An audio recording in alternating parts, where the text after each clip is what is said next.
Jacinda Ardern. Thank you, Mr. Chair. I know I am quite a distance away, but this is my first call on this bill, so I am grateful to take a call on commencement and the title of this bill in particular. And I do feel like in all of this debate that we have left out one crucial point, and I think that perhaps the title of the bill should be changed to reflect the fact that in none of this have we ever discussed this perception that seems to exist amongst employers that employing people should be something to be feared. Because that's essentially what the government has told us through all of this debate.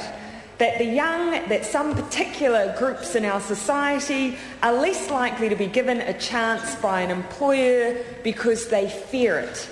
Now, if that is the case, why in this debate, and generally, have we never ever addressed the question of why employers fear employing new staff, regardless of the age of that individual, regardless of their background, regardless of how long they have or haven't been in the workforce?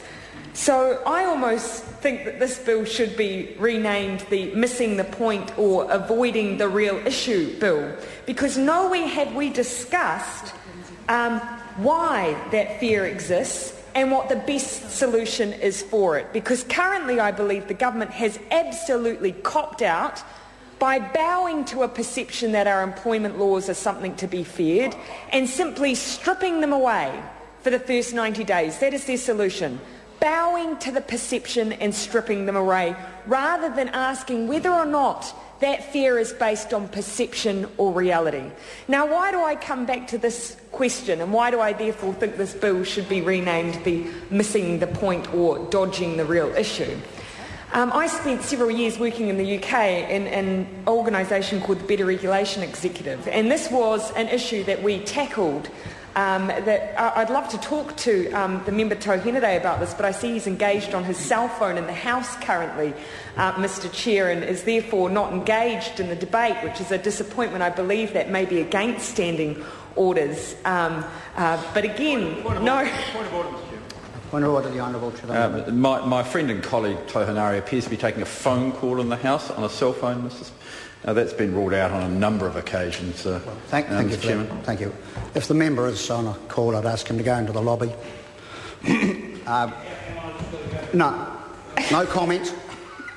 I call Jacinda Ardern. Thank you, Mr. Chair. As low as I was to point that out, because I would like Mr. Henare to hear what I have to say on this. I spent some time working in the UK in the Cabinet Office there, where we began looking at this very issue, because we did detect there that there may be a perception amongst employers that employment law was difficult to deal with, and perhaps that if that perception pervaded too deeply, that may impact on an employer's desire to employ people. So we spent some time looking at the issue and found that actually a lot of it was based on perception and misinformation.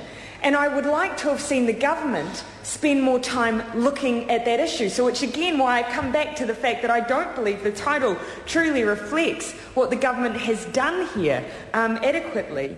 And in fact, if you look at the way New Zealand is currently ranked within the OECD, that's probably the best indicator of whether or not this is simply a perception issue.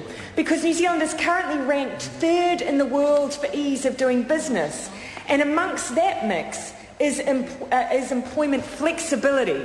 We are ranked on whether or not there is flexibility in our employment market, and we come out third in the world. I would like to point out that as a slippage of one place since the Labour government was in power, we were second in the world for ease of doing business. So I'm afraid that the government in producing this bill has simply bowed to the perception and not scratched beneath the surface of why employers have this perception. Because in fact, if this holds true, why have they just gone for the first 90 days? In fact, why is this Employment Relations Amendment Bill number 2 not scrapping workers' rights entirely? Because if that perception pervades generally, then why is that principle not held true throughout our employment legislation?